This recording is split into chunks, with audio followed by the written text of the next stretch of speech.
Welcome to the Food Junkies Podcast. Here, we aim to provide you with the experience, strength, and hope of professionals actively working on the front lines in the field of food addiction.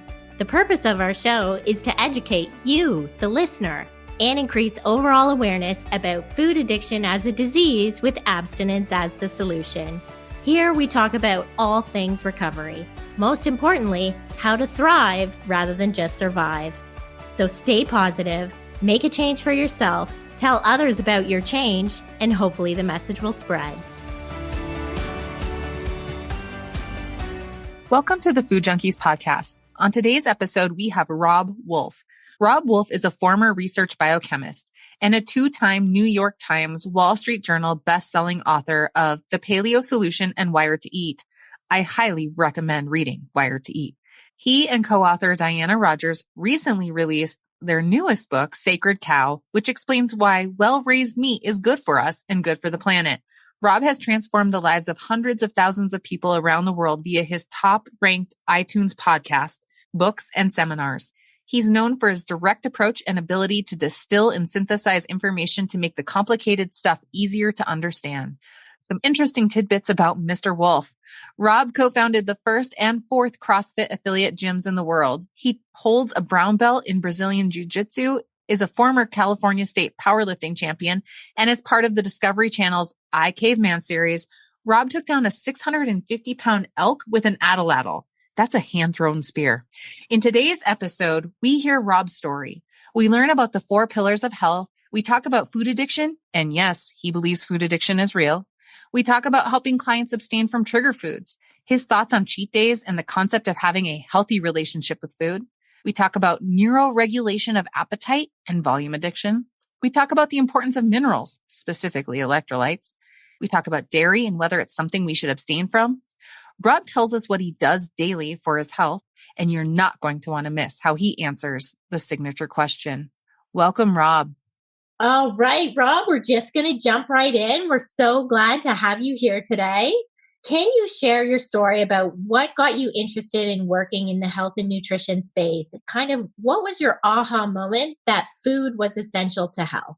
Oh, man. I mean, it's a long story. I turned 50 in January, and I noticed that all of my Genesis story stuff just keep getting longer and more meandering and complex and everything. So growing up, both of my parents were pretty sick. Like they were just sick as long as I can remember. Both of them smoked. My dad drank a fair amount. They definitely didn't eat that well. And looking back, it was pretty clear my mom had a bunch of interrelated autoimmune conditions. We only learned about that later. She had gut issues. She had her gallbladder removed, like a bunch of different things. But early in that scene, I had this sneaking suspicion that if I ate better and exercised and didn't smoke at a minimum, that I would probably have better outcomes, So I was always interested in kind of health and human performance. And then another really key, I guess, thing that occurred in my life, I had a girlfriend in 8th grade who was diagnosed with a glioblastoma brain tumor. We thought we were going to lose her. It went into remission. And then she motored along great until 10th grade. And then it reemerged and she ended up dying in 10th grade. And that was a huge, kind of polarizing moment for me.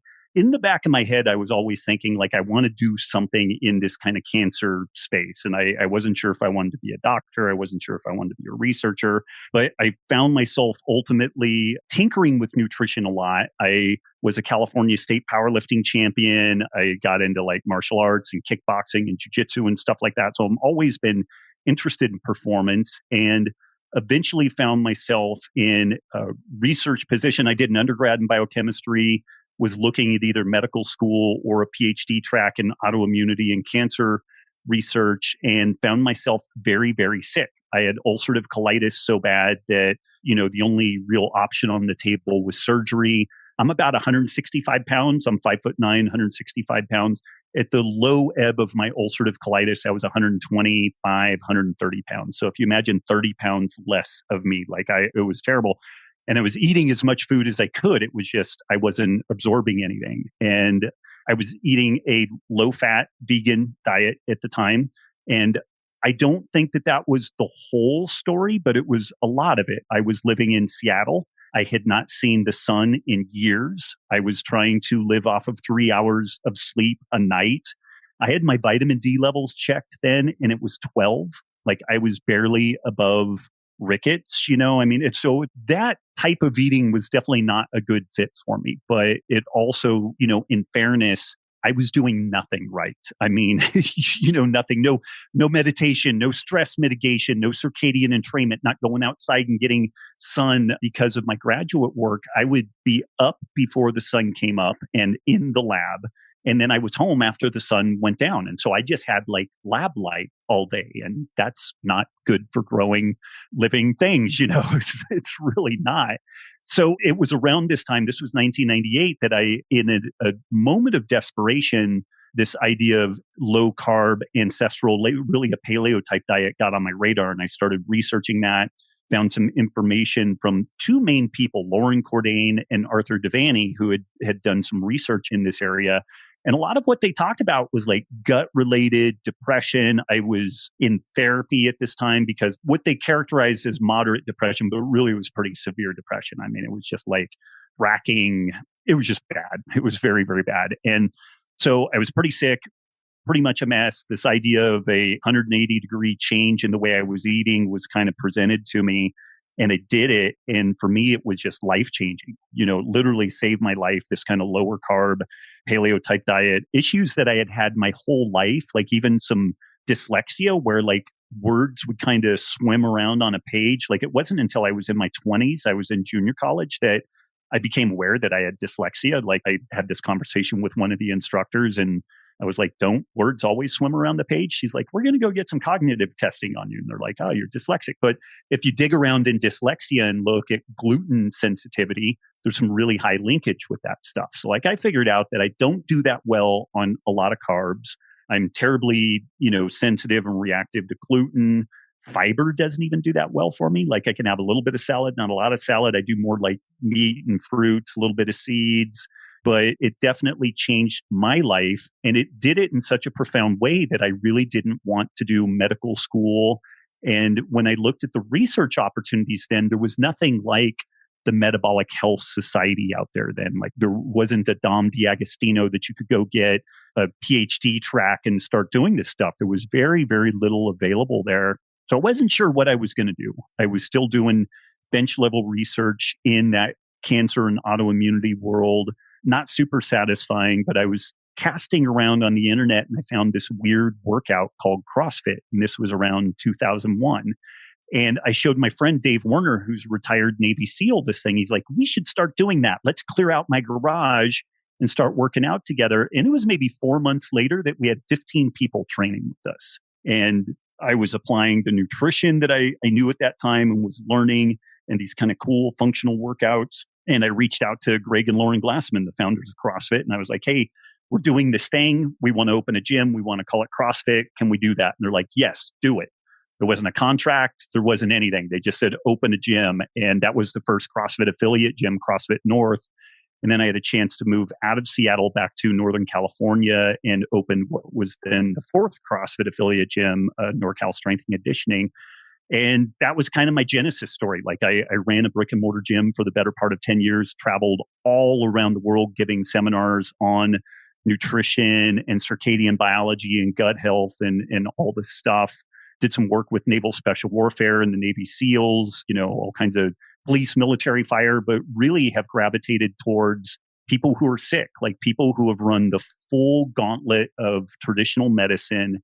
And they typically have like gut and autoimmune issues and nothing worked for them. And I'm kind of like the island of misfit toys. Like I'm the last stop on the road. And those are my people because I am that person. I am the toughest person I've ever had to work with to try to figure out what my issues are. If I had figured it out early, I might have pulled the ripcord and been done. But, it's been really cool because it allowed me to work with so many people, so many different situations, and figure out when this ancestral eating template works perfectly, when we need to tweak it for individual differences. So it also taught me a lot of flexibility.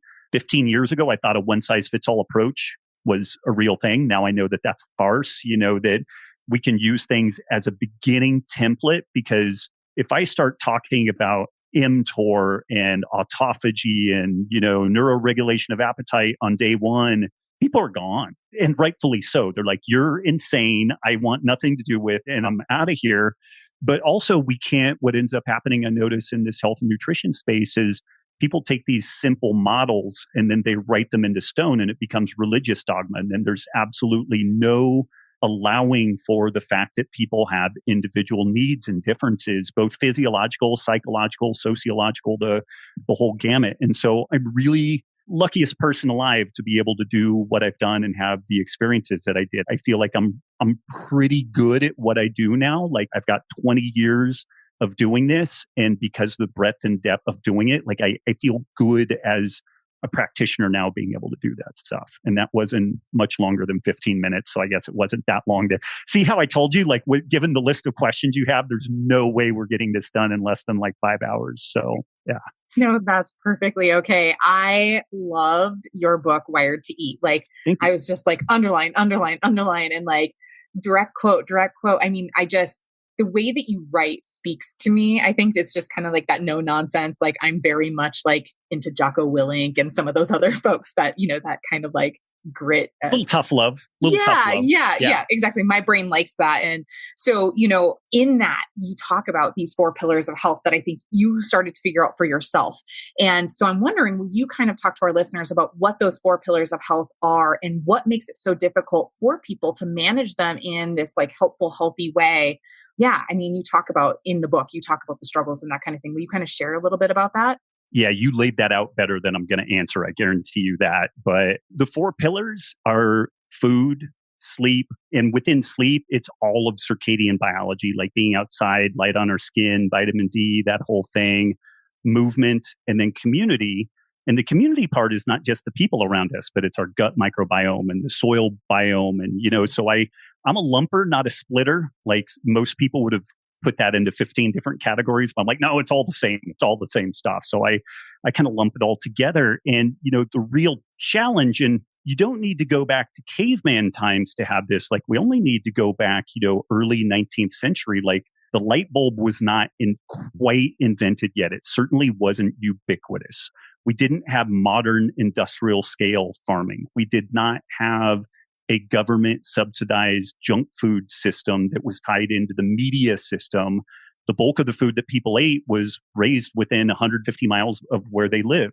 And I do think that there's amazing things about a globally networked food system, like giving out avocados, is amazing. So I'm not decrying that, but we had so much change, like the electric light bulb and the ability to work past darkness, the ability to work indoors day or night and not know whether it is day or night, that has these profound impacts on our biology. And even though I'm kind of the food guy, I would argue that the sleep and circadian biology piece is arguably more important than the food. Like if I had my whole career to do over, I would be the sleep guy. And everything that I do, the movement, the community, the food is all about improving and optimizing your sleep. So if you're like, well, I'm waking up in the middle of the night and I'm having problems. Well, you're probably having blood sugar disturbances. So maybe we're going to do a lower carb diet, and it's, well, I'm having these problems. Well, maybe we need to do some mobility and breath work so that you're more relaxed. And so I would couch virtually everything in that sleep regard. And the community piece is interesting, especially in COVID, so we're doing this thing on Zoom, which is awesome on the one hand. But if this pandemic had hit us in the 1970s, we would have never shut down the way that we did because we didn't have the technology infrastructure to allow us to stay home. And there's probably goods and bads to that. But like before the pandemic, there was a lot of research around people who work from home. And pretty universally, what they found is that people were like 20% more efficient. Like they could get 5 days worth of work done in like 3.5 days, which was pretty cool. The downside was that people were profoundly depressed and bored because they didn't have people around them. And even though coworkers can be like the biggest pain in the ass you can imagine, like solitary confinement is considered cruel and unusual punishment if extended beyond a certain period of time. And we find ourselves now with a lot of people in the equivalent of solitary confinement. And social media is so toxic that I think that, it feels like a little bit of an outlet, but then you feel like you need a a rape shower after being on a social media platform. And so it's like, that's really challenging. So, I mean, there's a lot of opportunities. People are starting to get back into forming in-person group connections as, this kind of pandemic moves forward. People are talking about resiliency. So getting together and like doing community gardens and talking about food and talking about resilience and stuff like that. And inevitably, when people do this stuff, they get happier, they get healthier, their lives have more meaning. So I think people naturally gravitate towards these types of things. And it's ironic that whether you talk about social media or junk food, or I guess those are two of the biggies, but there's nothing really good that comes out of that for you. Somebody else is enriched by it. Our lives are not enriched generally, and we're typically made worse for it. But I do think that there's a pretty good groundswell of people that are realizing that that's kind of a dead end street, and that needing to think about food, needing to think about movement, our community, we need to care for each other and be factors in each other's lives. 15 years ago, the idea of the gut microbiome being important for health was literally considered quackery. And now it's the most important and hottest area of immunological research that exists. So a lot of things have changed. I think that we're in our infancy with all of that stuff. But an additional bugger to some degree is one needs to address all those things to some degree. And maybe you pick a focus area, but you've got to have some maintenance on all of that stuff. And that is definitely a challenge because, again, you're not wanting to blow people out of the water. But if you're trying to convince somebody to eat better, but they're still staying up playing Call of Duty till 2 a.m. and they don't sleep well and they haven't gone outside in weeks and they don't get the sun on their skin, then the food is only going to be like a stopgap. Then we have to get on top of the sleep and circadian rhythm. Now we need to get meaningful social interactions because playing online games, it can be cool. It can be an outlet, but it's not the same as going and hanging out with people. That's mainly why I do Brazilian Jiu-Jitsu, because it's literally free hugs for 2 hours. People are trying to choke you at the same time, but if you want, there's hugs galore there, and our whole family does it. My 2 daughters, my wife and I, and it's really the social component that is huge there. No, I think you are speaking our addiction recovery language, because the way that we work with the individuals who, struggle with food addiction or anyone in addiction recovery is a holistic approach, right? Yeah. Mental, physical, emotional, spiritual. We want to touch all those pieces. And that's what your pillars of health cover. So thank you so much for sharing about the importance of all those things, because, specifically working in this food addiction space, we often, the clients come to us and it's all about the food, right? Get me the food plan, let me know what I need to do. And it's like, okay, food is like 10%. Then we really need to look at the other pieces of our life. So in this let me know this one thing I can look at so that I can ignore everything else that I really should be doing. Right. Exactly. Yeah. Right. Yeah. You're like, oh, we're going to do the food and then we're going to address the life. And they're like, oh, let's just stay on the food part. Like the life part, that'll figure itself out. Right. I don't need to do any work there. Right. So in this new environment of highly processed, hyper palatable foods, we have come into a place where most of the individuals that seek help from us struggle with food addiction. We'd like to know, what are your thoughts on food addiction? Do you believe it's a real thing? And why do you think there's so much resistance in the medical space or nutrition space to acknowledge that it's possibly, could be true for some individuals? Yeah, it's perplexing to me. And again, I'm kind of a lumper, like we mentioned. Would you really... So my background is in biochemistry with a fair amount of toxicology. And usually when you talk about addiction, we're talking about some degree of physiological dependence on a situation. There may actually be some super negative physiological downsides to the removal of something. So alcohol withdrawal, methamphetamine withdrawal, heroin withdrawal.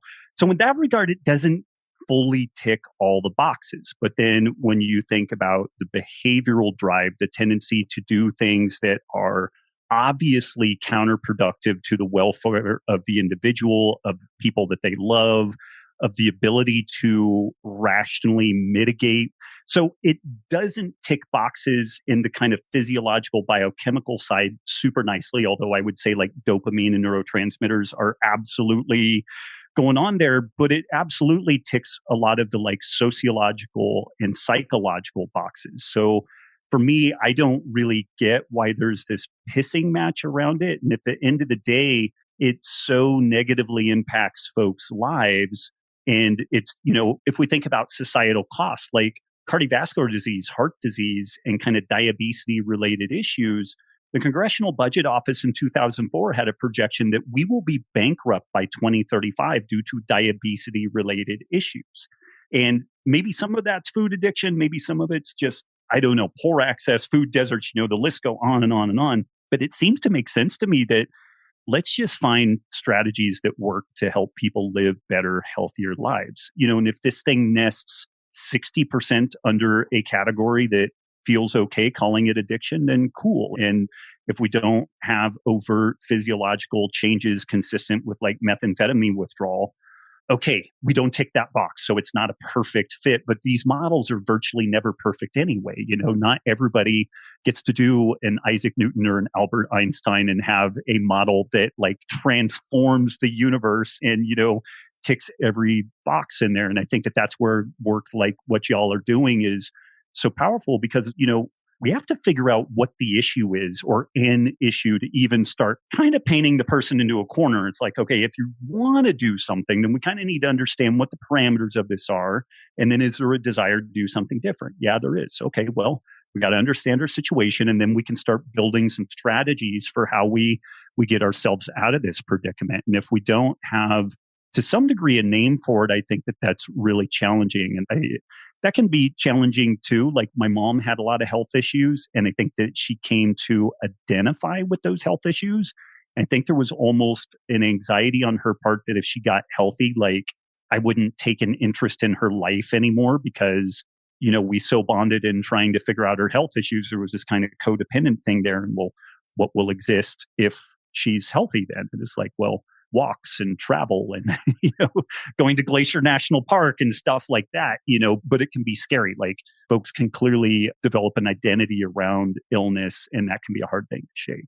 Yeah. And I think too, and again, I'm going to keep referencing your book. I just love it so much. In it, you had referenced Gretchen Rubin's work about moderators, abstainers, and that's certainly language we use with some clients as well, and you had mentioned, yeah, it's kind of 50-50. 50% of us fall into moderation, 50% of us fall into abstainers. But then you have these registered dietitians that 90% of them are moderators. And that can really perpetuate some of this, like the camps, David, we've interviewed this gentleman, David Wiss, and he calls it, camps. And like, it's just like this black and white and this fighting. And at the end of the day, does it really matter what we call it? If people are showing up and saying, this is my truth, isn't it on us?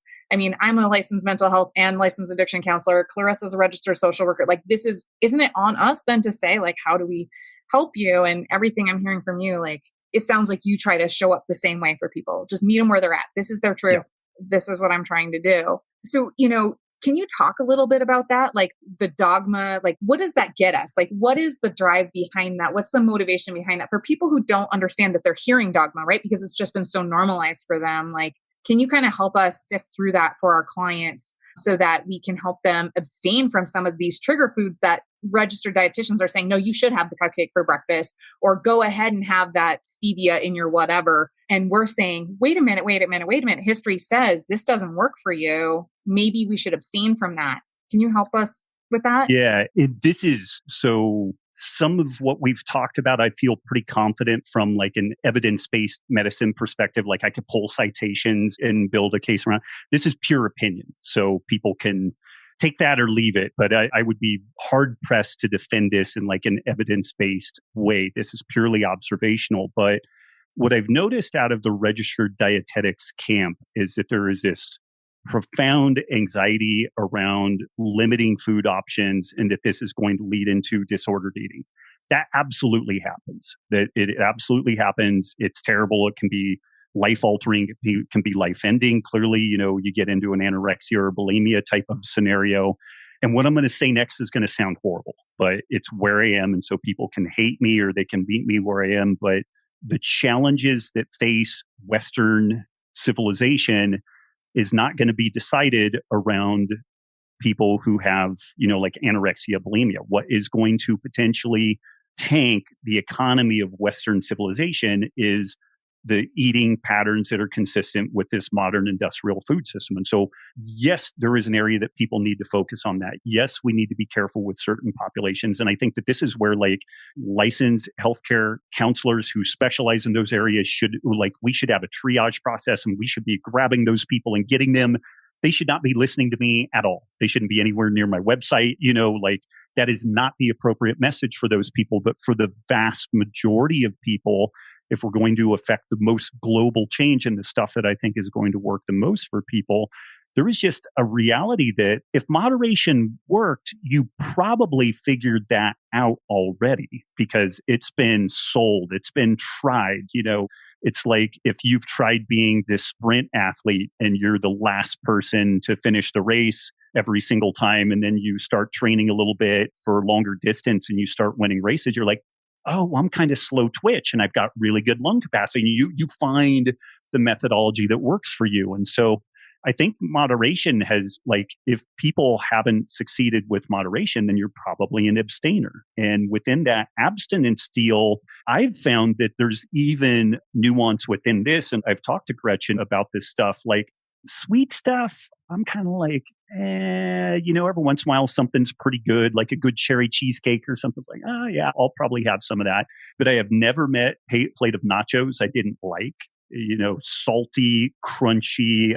I'm gluten intolerant, but we went to the fair a couple of weeks ago.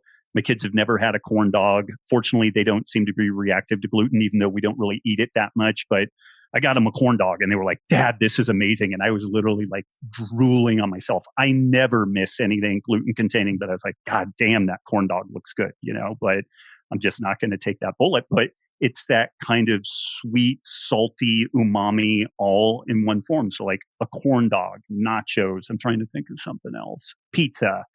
Those things, they're corn chips and salsa. There is not an off switch. There is not a bag of chips too large that I couldn't eat.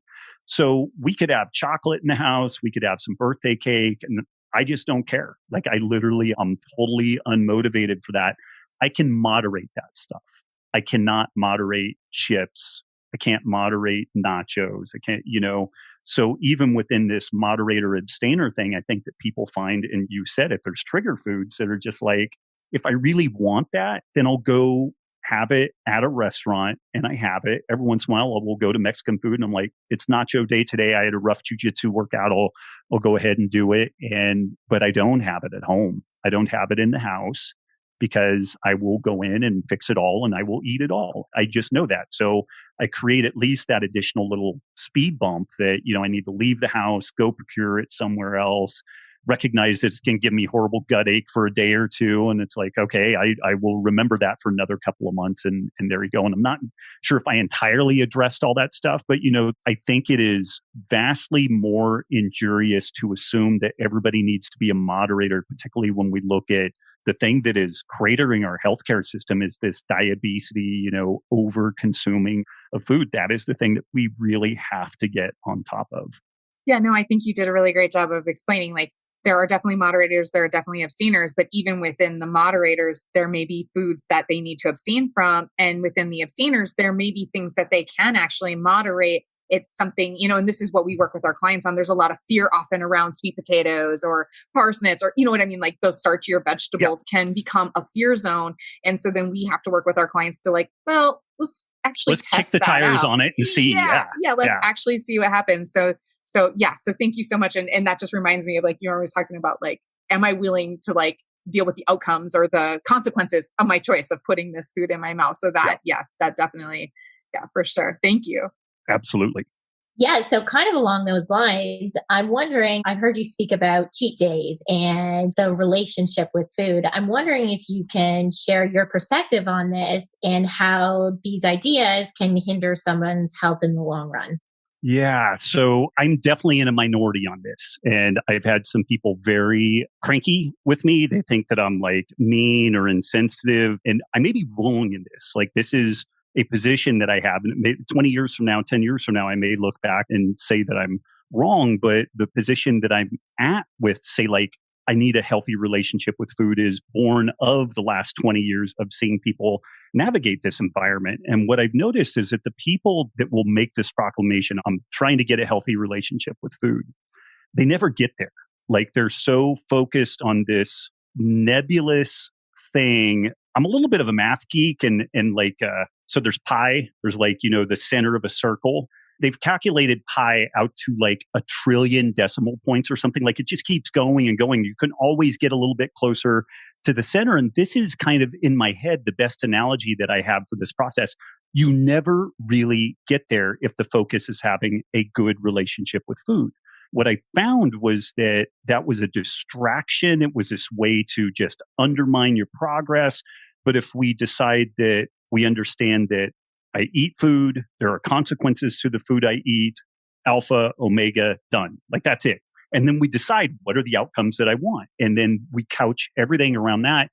And, in releasing Wired to Eat, I had a remarkable number of people that were cranky about me suggesting that. But fortunately, more people said, I've been in this 10-year, 20-year, 30-year process of trying to get a better relationship with food. And then when I read that, it was literally a light switch was flipped, because I heard this crazy thing and it really makes a lot of sense. Like, when we're kids, you all believed in Santa Claus at some point, right? And I mean, you believe in Santa Claus to the core of your being. And then there might come some questioning and stuff like that. But typically something happens. You either see your parents shuffling presents under the Christmas tree on Christmas Eve or whatever, but you go from 100% belief to 100% disbelief instantly. There's not a process. There's not a therapist involved. It is a transformative one moment to the next deal. And this is what I see happen with people when they really wrap their head around this notion that, like, this whole having a good relationship with food is not the thing. I need to understand that there are consequences to the food I eat. And when people embrace that, like, 30 years of struggle disappears instantly. And so I feel confident that we're on the right track with this. There may be tweaks and nuances that we develop over time, but too many people said that they struggled for so long, and then this just went literally like the belief in Santa Claus. It just disappeared, and they were on a completely different track. So the relationship with food. And what was the other part of the question? I'm forgetting the cheat days. The cheat days. Whenever we emotionalize something, then we start the dopamine wind up, and we start going. And something that's interesting when you look at folks that have been drug addicted in particular, the heroin addict will start thinking, they will start getting super excited about just getting their box of gear out. And they think about, like, the feel of the wood that it's in and what it smells like when they open it. And there's this multiple sensory experience. And people do the same thing with cheat days. They start thinking about their cheat day. If the cheat day is on Friday, they're thinking about it Sunday, and they're living for that thing. And like, every moment is kind of winding up to that. And you, not infrequently, a cheat day turns into a week off of rails. And so what I found was that I wanted to, like, de-emotionalize and de-dopamine that whole thing. So this is, again, where my first recommendation that folks make when they start doing dietary change. We clean out the pantry. We only have pretty safe options initially, and then we figure out what type of latitude we have with it. So there's a really fascinating study that looked at folks who are eating peanut M&Ms, which is another one. So that is sweet, but it's also salty. So, like, I could crush some peanut M&Ms, but they looked at the consumption patterns of people who had a bowl of peanut M&Ms on their desk versus in a drawer that they had to scoot out their chair, open up the drawer and reach inside, or they had to walk across the office to the spot where there was a bowl of peanut M&Ms, and they basically had to do the walk of shame going there. Like, everybody going there, everybody else in the office knew they were going there for the peanut M&Ms. And what they found is that the consumption of M&Ms, just putting them in the drawer, was 50% less than on the tabletop. So that ease of access was so profound.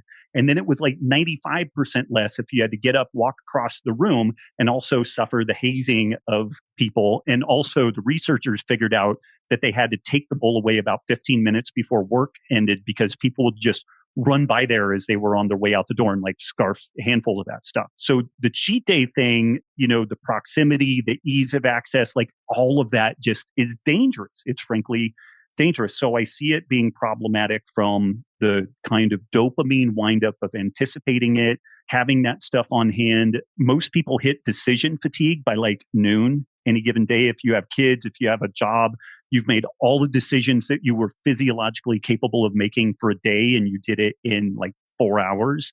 And when decision fatigue sets in, our ability to have self-control is just gone. Like it's just cooked, it's gone. So all of that stuff sets us up for problems. And so instead of cheat days, I just recommend that, if you're out at a dinner and like they have a flan or a cheesecake or, something that you really love, eat it, have it, like go for it. And then don't bring it home. Don't buy the extra piece of it. Don't, if you want ice cream, have some ice cream and then that's it. Just don't have it around the house and don't turn it into this like hyper emotionalized thing. Have it be part of your life and it popped up like you're at a wedding or something. Okay, kick your heels up, have some drinks, do whatever. But, whatever the problematic foods are, if it's not like this planned event, like planning adultery or something, like so much of like cheating on people is like the planning of it, that people get all like excited about. So long as it doesn't look like that, and so long as you don't have super immediate, easy access to it, people are going to be able to navigate things. And then they also, the backside of that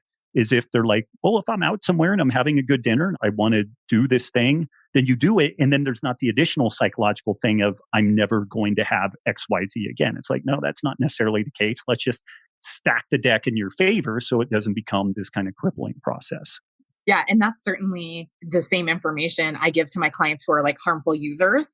My folks who are actually like full blown, right? It would be like that one bite and then it's off to the races, Right. That whole one's never, one's too many, 1,000's never enough for sure. But yeah, I mean, that makes so much sense. And I often say like, God love Freud. I wouldn't have a profession if he had never existed. But I also feel like there was this huge like tide turn that like now we have to like make everything about something, and it can't just be like, well, we're biologically wired for a lot of this stuff. Why can't it just be that? Why do we always have to like make it dramatic? I don't know. It's the human condition. Maybe. Right. So speaking about that and backing up just even a little about, your story about the nachos, will you talk to us about that neuroregulation of appetite and how that switch can actually be overridden? Like what is actually happening there that, I'm a person that if I'm in a real bad emotional way, I could totally overdo it on Brussels sprouts and steak. It doesn't have to be a hyper palatable, traditionally speaking kind of thing. Yep. Can you kind of talk about what's happening there? Yeah. I mean, and man, there's a lot there. Hopefully I do a half decent job on this, but all organisms are wired, that move to seek food. They're wired to optimize nutrition. So there's this thing called Optimum foraging strategy where organisms figure out these really crafty ways of getting the maximum amount of nutrition out of their environment and kind of calories while doing the least amount of work. And this is just it's like a Newtonian or Einsteinian thing. Like it is a law of nature and it makes a lot of sense.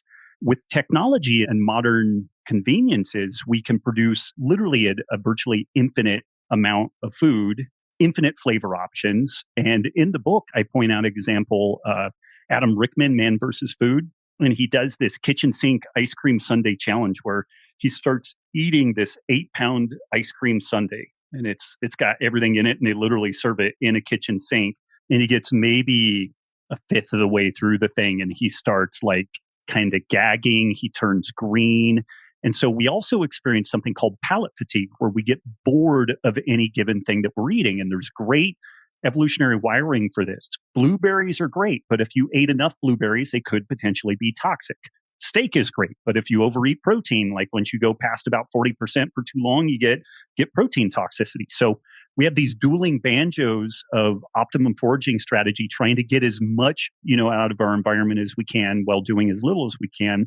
We also have this experience of pallet fatigue, and we can bypass pallet fatigue by getting variety. And what Adam Rickman did to succeed in this ice cream eating challenge is he ordered a plate of extra salty, extra crunchy French fries. And he would eat a couple of French fries, then do a bite of ice cream, a couple of French fries, bite of ice cream. And kind of a back of the envelope estimate was that the plate of French fries was probably like 1,500, 2,000 calories by itself. And again, that standard dietetics model would be that he should have not succeeded because he was eating more food and his belly was fuller, but they forget the neuroregulation of appetite. And if I can juxtapose palate experiences, so cool, sweet, creamy in the ice cream versus salty, crunchy, umami in the potato chips or the French fries, you couldn't have a greater difference. And so he was only able to succeed. He was able to eat the ice cream sundae by eating more food. And this is another one of these things. I saw this thing maybe 15 years ago. Like we were watching a little bit of Food Network stuff and I was like, oh my God, this is like Optimum foraging strategy and pallet fatigue. And it just stuck in my head. And then when I did Wired to Eat, we incorporated that story into the book and I share this video pretty frequently. So these are the things that the modern food environment can really be a challenge to deal with. And I don't know if this other part is super helpful, but contemporarily living hunter-gatherers, when they look at what these folks tend to eat, they have like an ordering of the stuff that they really enjoy, like the sub-Saharan San people. They really like meat. They really like honey. And then it kind of like steps down from there. What's fascinating for most hunter-gatherers, there is always food around. Like they can find something to eat. It's very, very rare that these folks actually starve. But what's really interesting, at least to me, is that the San will move to a new area and the foods that they really like are usually within pretty close proximity. Like there's some trees with honey, there's easy game. And then what happens is they start working in concentric circles longer and longer and longer. They will go further and further and further away to get the food they like. Whereas there is food immediately like out their front door. There's tubers, there's this, there's that. But they're like, that's kind of starvation food. Like that's literally what they call it. They're like, this is lean times food when you can't find anything else. And they will expand their range to pretty remarkable degrees, even though they're putting out more work, but they so enjoy the meat or the honey or, the berries or whatever it is, that it will hit some point where it's so onerous to go that far to get more food, but they could get some type of food, immediately at hand. They're like, forget it. Let's just move the whole camp. And so I think that kind of speaks to when we like something, we will go to extraordinary lengths to procure that stuff. And the things that people tend to like tend to be very flavorful. They tend to be very energy dense. And we will expend a lot of inconvenience to get that versus eating the Brussels sprouts or the undercooked tuber or, whatever it is. And I think if people are able to step back and kind of look at that objectively, it's like, oh, no wonder I do this. And no wonder having like ice cream in the freezer is a disaster because it's the thing I want and I don't have to do a damn thing to get it.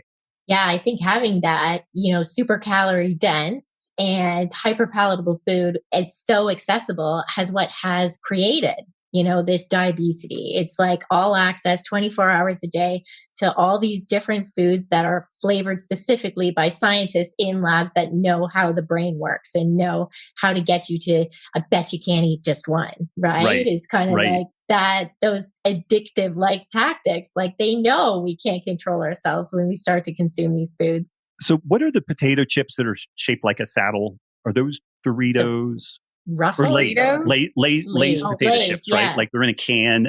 Apparently something like $12 million has been spent on the mouthfeel alone of how it snaps in your mouth. Like enormous sums of money have been spent in the auto industry so that when you shut a door, it has this really like, strong, secure kind of sound to it. And so things as kind of weird as like the snap and crackle mouthfeel of a potato chip going in your mouth. Like there's a bunch of food chemists and engineers thinking about like, well, if we cook this thing a little bit hotter and we do this to the starch backbone, then it's going to make it a little bit stronger and it'll snap in a more profound way. And then when they test people, how many they eat in a given amount of time, they're like, well, this thing wins. And that's what we're fighting. And what's funny is, so like Unilever, which is one of these huge food conglomerates, this was back like 2012, but they released that they were putting $50 million into evolutionary biology, evolutionary psychology research with their products. So the people who are selling us these products totally get this evolutionary model. They totally get the neuroregulation of appetite. They get all of this stuff. And if we go to the standard dietitian, doctor, university dietetics professor and present this stuff to these folks, they look like you have three heads. Or like, what on earth are you talking about? Just eat less, move more. And so the peddlers understand all this stuff at a remarkably high level, very sophisticated, very well funded.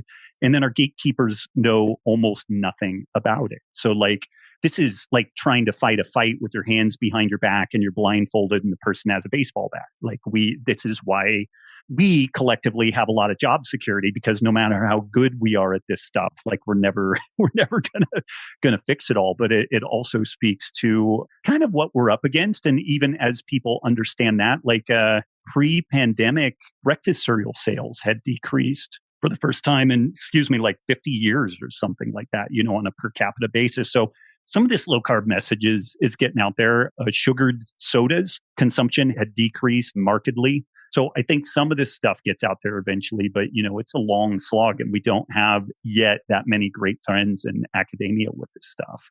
Yeah, and it's still hard because, we are transitioning people away from these, dogmatic messages that they've had their whole life, like low fat, no salt.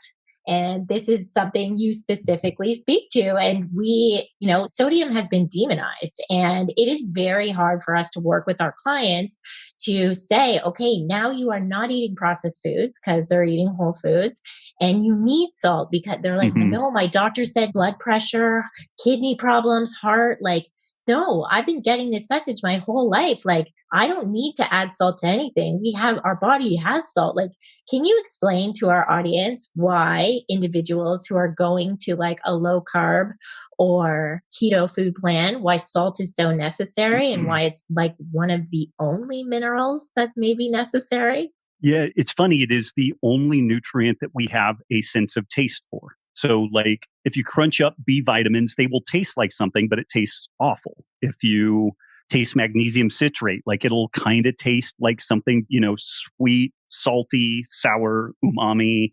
It is one of our primary tastes. And it is because potassium in whole unprocessed foods in a natural food environment is ubiquitous. Sodium is really rare. Like organisms have to work pretty hard to get sodium. There are these spectacular pictures and videos of like Italian mountain goats that will go on these ridges along old dams where the water is seeped through and it leaves salt deposits because they're trying to get the salt there. Sodium is a critically important vital nutrient. If it drops too low, we will get sick. If it drops lower, we will die. So it's a really important thing to get. The bugger is that processed food is usually rich with sodium and it enhances the flavor. It's one of the reasons why we tend to eat more food. But when we shift to a minimally processed, mainly whole food diet, the bulk of the sodium goes away with that. And what we find, it really profoundly, people who are eating a low carb diet, they really need to replace that sodium. But it's true even if you do more of like a whole food Mediterranean diet or something like that. Like what happens is this process called the natriuresis of fasting. When people fast or they're in a ketogenic state, their insulin levels decrease dramatically because we tend to release insulin in response to food in general, but carbohydrates in particular. And then insulin controls another hormone called aldosterone. And aldosterone is a renal hormone that is critical in our fluid retention and sodium retention. And somebody that's overeating and they're insulin resistant, they will tend to be hypertensive, have high blood pressure, and they're retaining too much sodium. But if somebody begins fasting, if somebody eats a lower carb diet, and again, this can be a really broad spectrum. It doesn't have to be keto or paleo or carnivore. They will notice that they have lethargy, fatigue, brain fog, hand swelling, and it can get pretty severe. And what we find is just really aggressively adding salt to the diet, things like pickles, pickle juice, olives, sardines, or doing something like Element or something like that, some sort of a dedicated electrolyte product, just dramatically changes that whole picture. And, tying this back into the neuroregulation of appetite, there's another hypothesis out there called the protein leverage hypothesis that suggests that most organisms eat to a protein minimum. And once we get enough protein, then we tend to be done eating because that's how we get the bulk of our nutrition.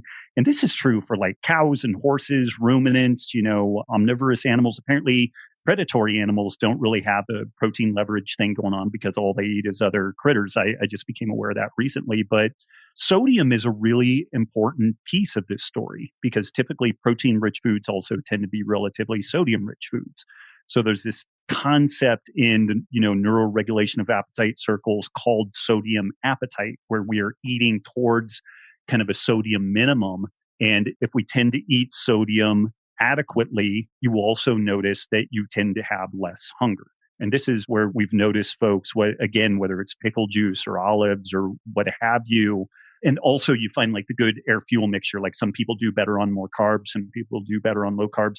But if you get like the carb fat deal figured out and you get adequate sodium, what you find is you eat a meal and you don't get hungry again for a long time. And then you get hungry and then you eat again and the composition is good.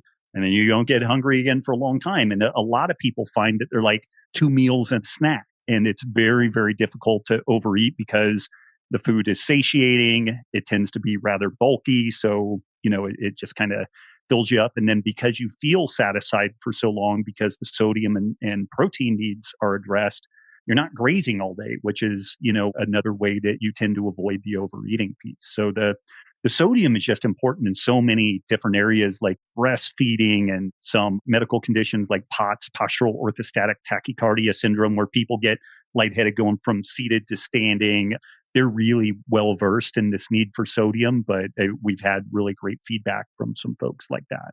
Can you talk to us just a little bit about creating your product Element? Because I think it's just so great to let people know that this electrolyte drink occurs. I called it Element-T for like the longest time. And people were like, what are you talking about? I'm like, you're the only person who's ever done that. Yeah, I'm sure, right? Yeah. But yeah, and then when somebody said Element, I was like, oh, that makes so much sense. Yeah. But like, yeah. Go ahead. Sodium, potassium, magnesium, element. Yeah. Periodic makes table. Sense, right? Yeah. So I will try to keep this one brief, but it is kind of a cool story. Like we didn't set out with the plan of like becoming salt moguls, but I have eaten a low carb diet for 23 years. I've tinkered with adding carbs in, but I would get on the carb roller coaster. I would get hungry. Like I didn't have good neuroregulation of appetite. I tended to eat more than really what I felt good with. But it was hard to fuel the training that I do, like the Brazilian jiu-jitsu and stuff like that, like seemed to require more carbs. And again, I struggled with this for more than 20 years. And I met these two guys, Tyler Cartwright and Luis Villasenor, who run a program called Keto Gains, which is a adequate protein, low carb approach to body transformation. And it was fascinating. Like their average clientele it's 75 to 80% women between the ages of 35 and 55. And I was just like, holy smokes, and they were crushing this stuff. There were a number of the women who competed in Brazilian jiu-jitsu. Some of them did CrossFit at a high level. Like, how are they doing this? So I started talking to Tyler and Luis and showed them what I was doing. And they're like, I think you're good on your protein, carbs, fat, but you probably aren't getting enough sodium. And because I'm a biochemist, I didn't listen to these guys straight out of the gate. Like they've coached tens of thousands of people. And even though I knew about this whole naturesis of fasting, when you're in a low carb state, that you need more sodium, but I salted my food. I thought that it was enough. And it took me a good year of whining and complaining, things aren't working. And they're like, no, man, really like weigh and measure everything, put everything into chronometer, including the salt that you add to things. And they wanted me getting 5 grams of sodium a day, and I was getting less than 2. And it was no wonder I felt like garbage. And so I started eating like a lot of olives. They made a do-it-yourself drink called Keto Aid is what we called it. And it's like this much salt, this much no salt, stevia, lemon juice, shake it up. And so I started doing that, and it was just a miracle. And when you think about the fact that every activity in our body is driven by sodium, potassium pumps, if you're inadequate sodium, then obviously you're going to feel horrible, and that's even north of like cramping and stuff like that, which is a sign of like overt electrolyte loss, specifically sodium. So we put together this Keto Aid PDF and we started disseminating it to all of their folks, all of my folks. And it was like 6 months down the road and we had 500,000 downloads of this thing. It was crazy. And people were just raving about it. They're like, all these problems I had, like they totally resolved. Everything is great. The one problem I have is when I travel, the 3 bags of white powder I bring with me are problematic for TSA, and we started getting tagged on social media where people were like getting practically body cavity searched, going through TSA. And so our folks following us were like, it would be really cool if you guys made a product that we could just take with us. And that's honestly where this whole thing came from. It was recognizing my problem and addressing it after being a knucklehead and not listening to my coaches for a year. But then, providing this free download, and we still have this thing, and it still gets downloaded all the time. And part of the guide is sodium rich foods, again, like pickles and olives. 10 olives has a gram of sodium. If you like things like sardines, like 1 can of sardines has a gram of sodium. If you do some cheese and salami or pepperoni, like 3 ounces of salami is like 2 grams of sodium. So we provide all these dietary sources for sodium, but then like if you're on the run or, you throw some element in a drink. I had some, this is black tea with a little bit of additional stevia and also the raspberry element. And it's insanely good. Like I just can't even believe how good it is. And I feel super good with it. And we dilute it a little bit for our kids. And again, like we've just had all this buy-in from different medical circles. Right before COVID, we had a study that was queuing up looking at breast milk production with folks that were supplementing with Element because we had been tagged on social media from all these exclusive breast pumping moms. So there's these different groups. Some people pump only, some people breastfeed and pump, but this exclusive pumper group.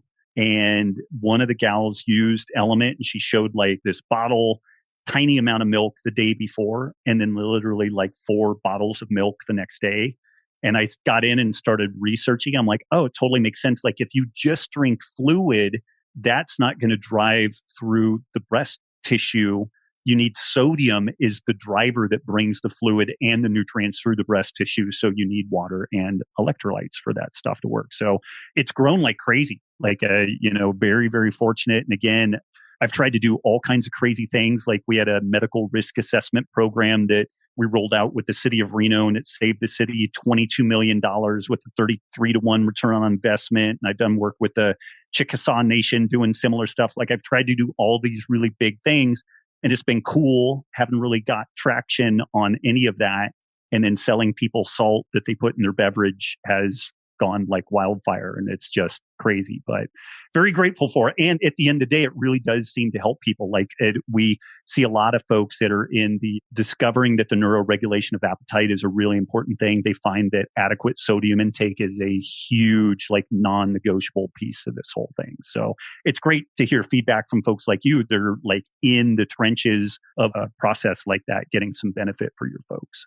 Yeah, that pinch of salt under my tongue has always been, the last 4 years has really been like I'm not really hungry, or why am I seeking food? I shouldn't be hungry kind of deal. And and now having your product, and my dad ranches in another part of Montana, and he was like, oh, I'm really cramping up. And I'm like, let me get something for you. So he's been really happy about that too. So we don't want to keep you too much longer, but we have just a couple more questions for you. Sure. We could go on and on. As you know, we got a little ambitious with what we wanted out of this conversation. I pushed my next obligation back a full hour, so you guys can sink your meat hooks into me about as much as you want. So, all right. Well, thank you so much. Okay. Well, then I will go on to the next contentious topic of dairy. We know that traditionally, and again, not to get too dogmatic about it, but traditionally paleo would say avoid the dairy, but keto would say go ahead and do it. So like, what is your take on dairy? Like, does it affect our hormones? Does it affect metabolism and autoimmune and all that kind of stuff? Like, can you just kind of walk us through like the arguments and where that kind of leaves us? Yeah, it's kind of a complex topic. Honestly, I had terrible cystic acne as a kid. And looking back, it was about 100% dairy driven. Like when I pieced all this stuff together, dairy is what's its kind of evolutionary imperative to take small mammals and turn them into large mammals. So it's got all these growth factors, and it's very palatable. It's easy to consume it. It's easy to get a lot of calories in it. Some of those growth factors, like the EGF, the epithelial growth factor, is definitely problematic for acne, and I had a lot of problems with that. So when I removed dairy largely from my diet back early in this experience, like I was tinkering, I noticed that the little bit of acne I would get on my jawline and on my shoulders and everything, it was just gone. And then I would have some cheese or some yogurt and it would pop back up. And so that's a piece of this story. Another piece of the story is that just in working with clients, we noticed that dairy was easy to overdo. Like it would get them over their calorie goals really easy because it tastes great. I mean, a really good block of cheese, like again, it's hard for me to find an off switch with that. It's kind of funny. So the main challenge that I saw were it kind of pro-inflammatory state. So a lot of folks with rheumatoid arthritis and gut issues, multiple sclerosis, lupus, they seem to benefit from some dairy removal. Then we get into the type of dairy. You have the A1 versus A2 caseins, which some old breed dairy cattle and also camels, goats, sheep, they're this A2 casein. And it seems to be less pro-inflammatory. And I had definitely noticed personally that the consumption of these other types of dairies, I didn't really get, inflammation and joint issues and problems like that. So autoimmune stuff and gut stuff, we noticed that people oftentimes saw some improvement. We definitely saw that people had a tendency to overeat with the inclusion of dairy in the mix. But then we fast forward, and when I started tinkering with carnivore, I noticed that if I didn't eat much plant material, which improved my digestion, I could eat dairy all day long and I got no acne and I had no joint inflammation from it. So I am as confused on this topic as you could possibly imagine. I think it's very much this. So what are we concerned about? If somebody has a known autoimmune condition, or maybe we're suspecting like some, like brain inflammation or something like that, maybe we pump the brakes on it. Maybe we try a different type of dairy, like, sheep or goat or camel or something like that. And then maybe crazy enough, maybe plants in some people are causing enough gut irritation that ends up leading to the dairy causing a problem. There's some interesting literature talking about the combination of dairy and garlic being very pro-allergenic. And you think about things like pesto and pizza and stuff, you're like, oh, okay. And so I don't know if that's a good answer. Like it really is legitimately kind of complex, and it's important to go way beyond like, well, paleo says you shouldn't have it. It's like, okay, that's an okay kindergarten beginning template, but then we really do need to get in and go deeper on it. And I will say, I feel like it doesn't satiate the way that other proteins do. Like it's so easy to overeat it, I feel like, and you do little tweaks and fiddles to it. It's like you have a really good Greek yogurt, and I'm like, oh, this is really good, but man, a tablespoon of strawberry preserves in this would make it really good, And it's just like off to the races. So it's so amenable to tweaking a little bit and enhancing the palatability. Yeah, I don't know if that helps at all, but like it's legitimately in my mind complex, and like you got to figure out where is the person, what are they trying to do? And then we have to kind of assess what's going on. And it also, I'll be honest, it's one of those things where even though I think it may be a little bit in that addictive food side of things, you ask people to get rid of their cheese and they're like, fuck you. No way. I'm out. I'm done.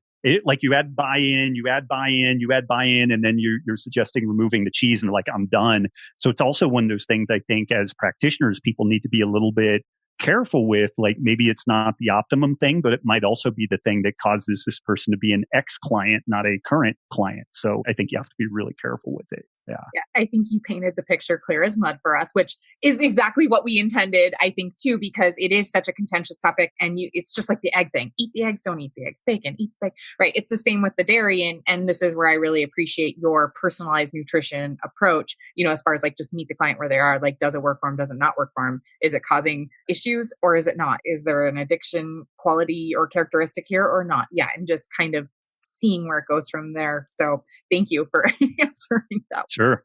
Yeah. And I think for most people, it's like you only find out if it's really affecting you by eliminating it for a certain amount of time. And then you get your answer. And you also then learn what your quote unquote relationship with it is like. If you start wanting to attack people and like murder people for cheese, like then, okay, maybe there's some issues that we need to look at. And maybe this is not the food for you. Absolutely. And that elimination takes a little bit of the emotionality out of it. It's like, it's 30 days. Just want to see, just kicking tires on it. And then usually you get some good buy-in there. Yeah. Right. For sure. Just an experiment. Right. Yep. So you are a leader in the health and wellness space. So I'm wondering, and our audience probably wants to know, what do you do for your health every single day? Like something that is non-negotiable. You make sure you do these things. And then is there things that you struggle with? And how do you deal with those things? Oh man, I really sleep is probably my primary focus. Like I try to stack the deck very favorably for getting in bed early. Our daughters are 7 and 9. And because we homeschool, it simplifies things a lot in some ways and complexifies some other things. But our oldest just got advanced up into another jujitsu class. So for the first time, we have like an after school activity that is fairly late. Like her class doesn't wrap up until 6:30. It's half hour to get home, 7 o'clock, which for a lot of people may sound early, but like we are hermits. We tend to go to bed pretty early. So the sleep is really something that I try to stack everything in favor of making that good. I do the best job I can to get in bed early. Being in Montana now, like it's a different deal. Like in the summer, it's 11 o'clock and still light outside. And that's a little bit problematic, but I really focus on the sleep. Clearly food is important, but I eat pretty simply. Hunk of protein, maybe a little bit of fruit, a little bit of cheese. I do still throw some cheese in there now that it doesn't give me dairy or acne. And gosh, those are kind of the, do try to get some sort of daily movement, try to really be outside as much as I can, especially now that fall is falling. And I know it's going to be cold AF here pretty soon. So I'm just trying to be outside, get as much sun on my skin as I can. All those things help a ton. And then the things I struggle with, meal prep is still hard. I feel like I mentioned this to my wife.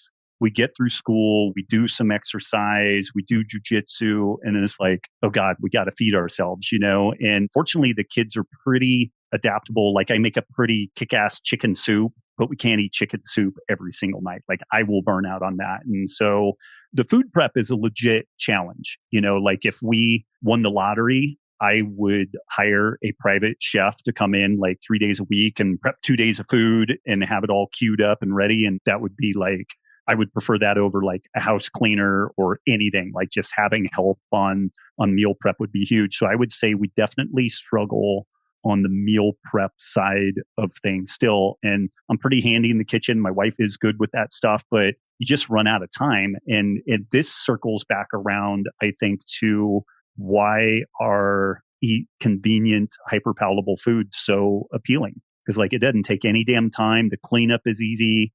The portion size thing is really easy to manage. So you're not worried about wasting money by throwing food away that people aren't eating.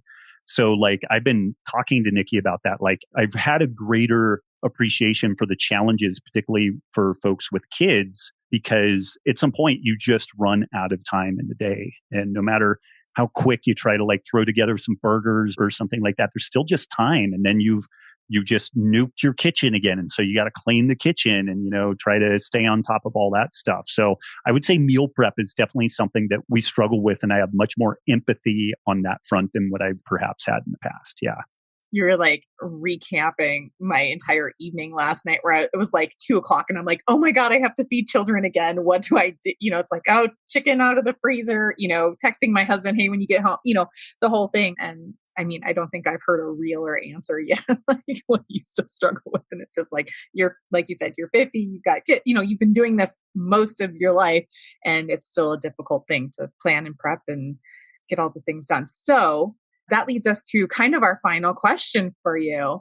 God, we got through it all. Wow. I know, right? Man. Yeah. So we have kind of a signature question and I like to tweak it a little bit for each guest. So if you could tell a younger version of yourself something about food, movement, sleep, stress management, community, what would it be? I think I alluded to this a little bit earlier on, but it would be fascinating to be able to go back in time, take two universes and run them parallel. And one is, Robb Wolf, the food guy, and the other one is Robb Wolf, the sleep guy.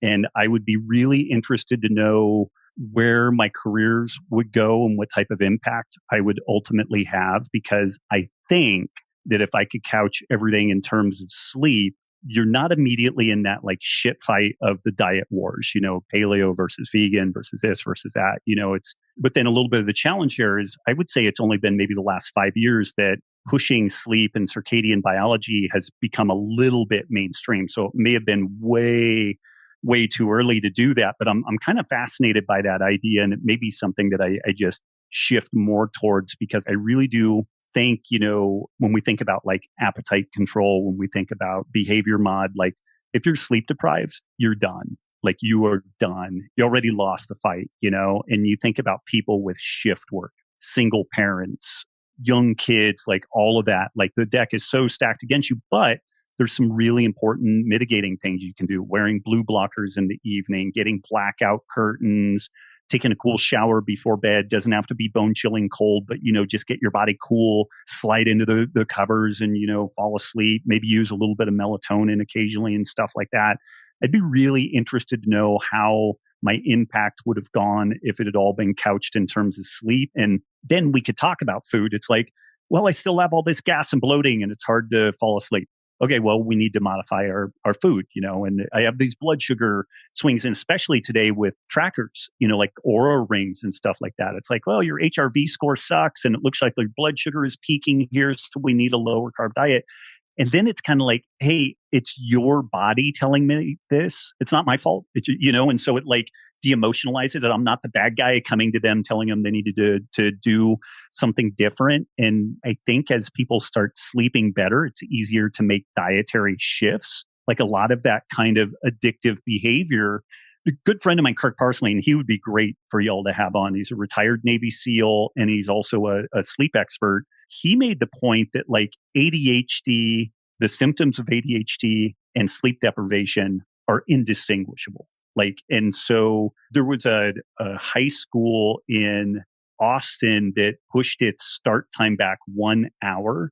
And in 1 year, they had an 85% reduction in motor vehicle accidents within the kids that were coming and going from school. It was stunning.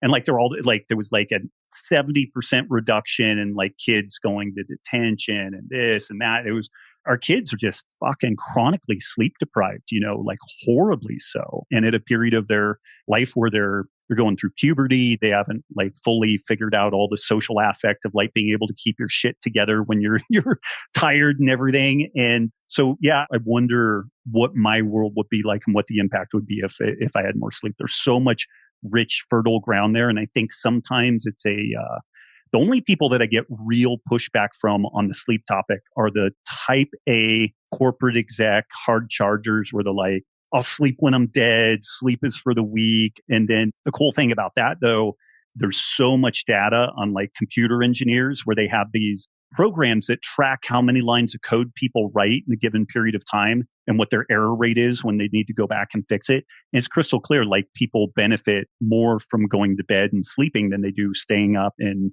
pushing really hard. There's times where you need a deadline and you have to just kind of suck it up and do it. But turning that into a day-to-day practice, it's clear that people perform at a lower level. And when people are super performance driven, that's been the hook that I'm able to get into like that corporate exec, like hard charger type person. Yeah, no, I love that answer. It makes so much sense. And it's honestly, sleep when I'm dead. That has been my motto. I think that's for most people's motto. Yep. That's what we were told. Sleeping is wasting time that you could be doing things, right? Yep. And it actually gives you time. And what a game changer it was when I started to make it a priority in my life as well. So where can our listeners find you? Where can they get Elementy? Where can they buy their element? What's the best way to get a hold of you? Yeah, my main website is robbwolf.com. We have a community called the Healthy Rebellion. We do like 3 times a year resets, and it's just kind of a cool community that is off of the social media insanity. So it's not algorithmically driven to make you hate each other. People get along in there pretty well, which is a bonus. We have a weekly podcast, also the same title, Healthy Rebellion Radio. And then I generate a ton of content over at drinkelement.com. And that's where folks can check out Element. I think we still have like a free plus shipping deal where people can check it out. They go there, and we'll shake you down for an email. But if you pay like $4 or something, then they'll send you a sample pack of Element and folks can check it out. The chocolate salt, deadly. So delicious. It's pretty amazing. Yeah. There's magic in that glass, I will tell you. Yeah. Well, thank you again so much for being here. This has been amazing. I don't know what I expected coming into this conversation. I was so excited when we said we got the acceptance to have you as a guest, but certainly whatever that expectation was, you've charmed me for sure. So awesome.